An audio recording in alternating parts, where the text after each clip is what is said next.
O ano na, kamusta na yung mga iglesia ni kulto? Hindi pa rin ba yan tumitigil?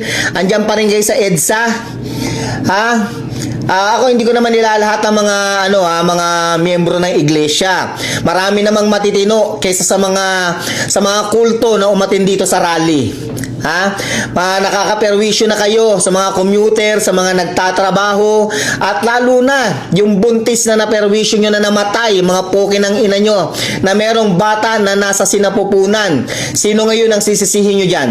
Ha? Yung Pangulo? Ha? Kayo gumawa ng mga illegal rally, pa-surprise pa kayo? Mga poke ng ina nyo, wala naman kayo magagawa. Relihiyon lang kayo. Hindi kayo gobyerno. Ha? Mga kulto. Bago po ako mag-react mga kababayan, gusto ko pong pasalamatan si Sir John Bill. Kanya po yung video na yan. Kilala po siya ng mga loyalists. Bibigyan po natin ng reaksyon at ating pong kukumpirmahin yung sinabi niya. Doon po sa sinasabi niya, meron pong buntis na di umano'y binawian ng buhay. Ang nabasa ko po kasi doon yung babae po na hinimatay dahil po sa gutom. Hindi ko po nabasa yung sa buntis, ano.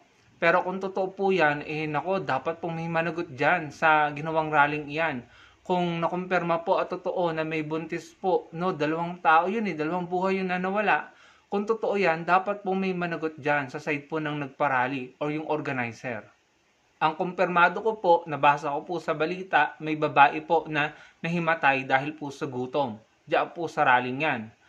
Ngayon, doon sa sinasabi po, no, marami pong netizen at mga apektado ng rallying iyan ang nagagalit na at talaga pong naglalabas ng kanilang hinaing sa pagkaantala ng kanilang biyahe, abala at yung pagod po na naranasan nila dahil sila po yung na-stuck sa traffic. Panoorin niyo po ito. Ito pong video na ito ng isang motorista o rider na pinagbantaan pa yung buhay niya. Ninakaw po yung kanyang susi. Kinuha yung susi ng motor niya ng mga di umano'y nagrarally. Maririnig niyo po sa video ito mismo kung ano yung sinabi sa kanya. Ito po ay hindi katanggap-tanggap mga kababayan. Pakinggan po natin. Sir, ano nangyari sa inyo? Ba't ano po? Ginawa, pinagkukuran ako. Wala nga eh, ginawa nga nila eh. Ano ba yung pinaglalaban na yan? Bakit ganito? Tao rin naman ako dito sa Pilipinas ah. Tao ka nga, huwag ka nagsasalita. Gusto mo pa mamatay? Tartato ka kahit. Alis ka na, para ano. Wala nga yung susi. Ay, wala na susi na. Wala na. Sa susi niya nawawala daw eh.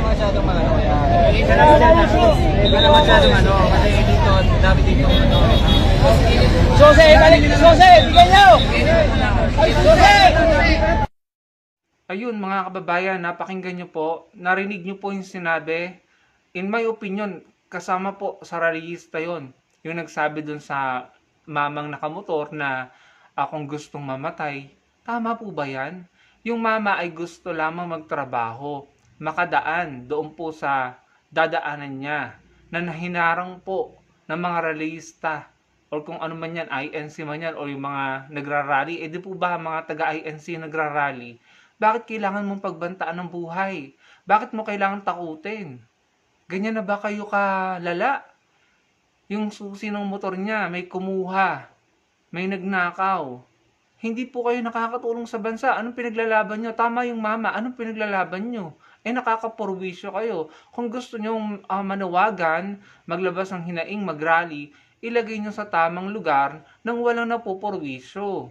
Ngayon, kapag may nagreklamo at nag-complain, pagbabantaan nyo pa ng buhay, kaya tama po yung sinasabi ni Sir John Bill, nakakapurwisyo po sila.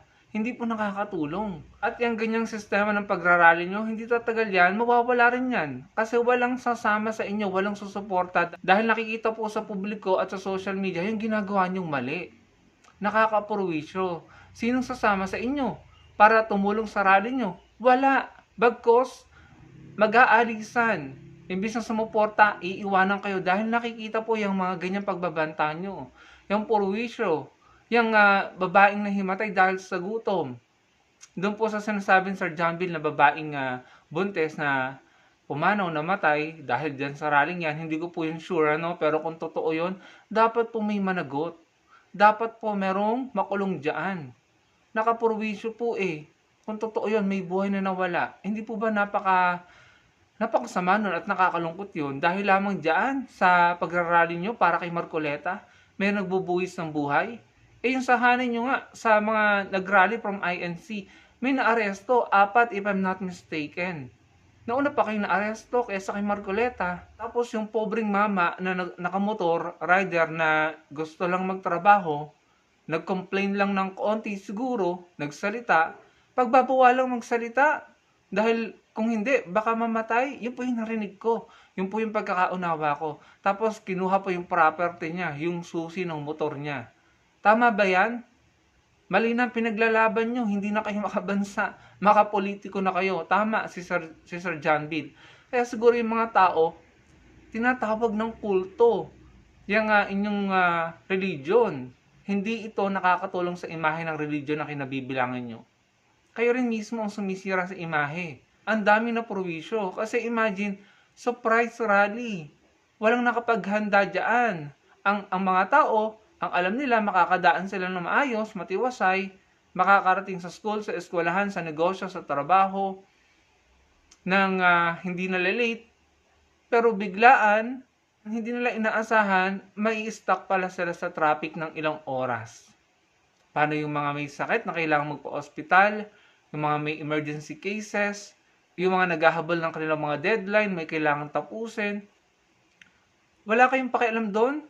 Tignan niyo itong sabi ng mamang ito. Hindi daw sila aalis sa EDSA hanggat hindi nagre-resign si PBBM. Well, good luck.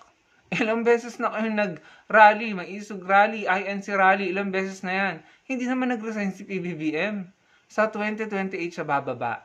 So, ibig sabihin hanggang 2028 kayo dyan?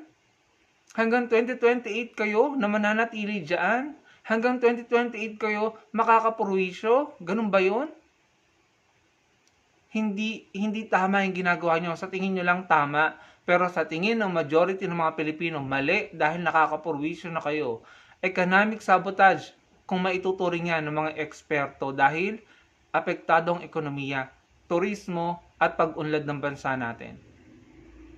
Pati imahe ng bansa natin apektado. Mga kababayan, mag-isip naman kayo, hindi kayo nakakatulong, nakakapurwisyo kayo.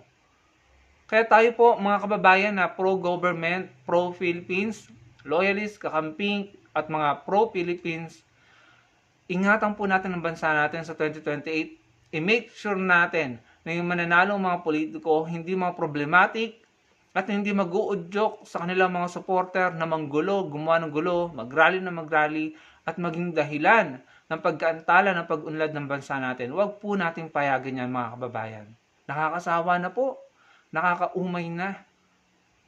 Ganun na lang bang gagawin nila hanggang 2028? Kahit hindi kayo umalis dyan, hindi magre-resign si PBBM. Dahil hindi rin kami papayag na kayo ang masusunod. Hindi basta-basta na kung meron kayong gusto, ay yun ang masusunod. Or matutupad. Hindi ganun yun. Hindi kayo ang majority ng mga Pilipino.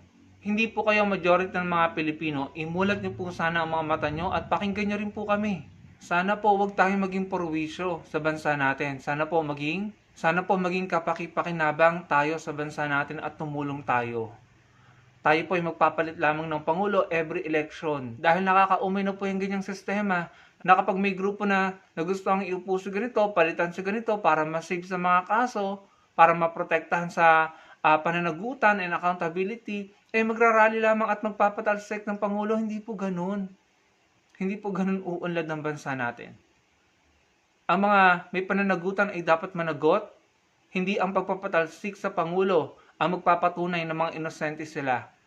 Korte at ang kanilang depensa ang magpapatunay na inosente sila. Si Sara sa impeachment, si Marcoleta sa plunder case, si Jinggoy, si Bong Revilla, si Bongo, si Chis Escudero, si Joel Villanueva, at lahat ng involved sa korupsyon.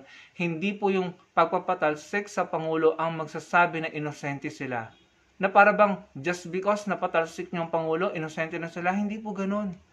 Patunayan niyo sa korte, sa impeachment court na kayo inosente. Hindi yung isa-save niyo sila, poprotektahan niyo sila sa pamamagitan ng pagpapatalsik sa Pangulo. Hindi po ganun yan. Yan po ay mali. Hindi niyo po napapatunayan sa amin na sila inosente sa ganyang paraan. Sana po yung unawaan nyo kami, mga kababayan. Salamat po sa panonood.